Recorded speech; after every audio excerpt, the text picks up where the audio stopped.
It's a dangerous journey, but it's on the last remaining road in and out of the opposition-controlled east of Aleppo city.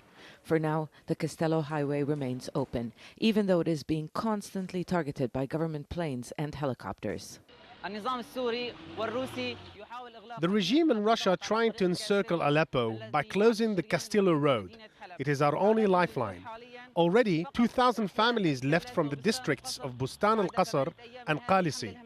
Since 2012, Aleppo city has been divided between the government-controlled west and the rebel-held east, with two northern districts held by the Kurds. There have been limited advances by both sides. Now the government is trying to close in on the only route that allows the opposition to keep their enclave supplied.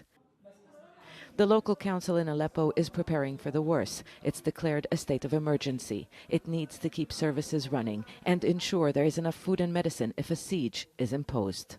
The government's objective is to displace people and to pressure the opposition to agree to a unity government headed by Assad. But the opposition is insisting on a transitional governing body without Assad. And no matter how fierce the bombing is, we won't accept the government's demands. It is a sentiment shared by the tens of thousands who are living in the battleground. They took to the streets to send a message to the international community. Aleppo is literally burning. They are bombarding us so that we leave. But we are staying here and won't accept anything less than the downfall of the regime.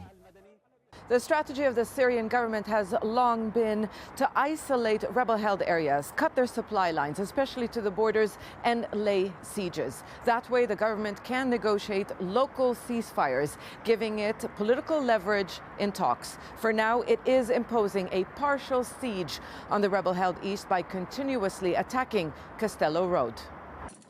But the rebels have not surrendered. They have been repelling attempts by government troops to advance along the front lines that cut through the city.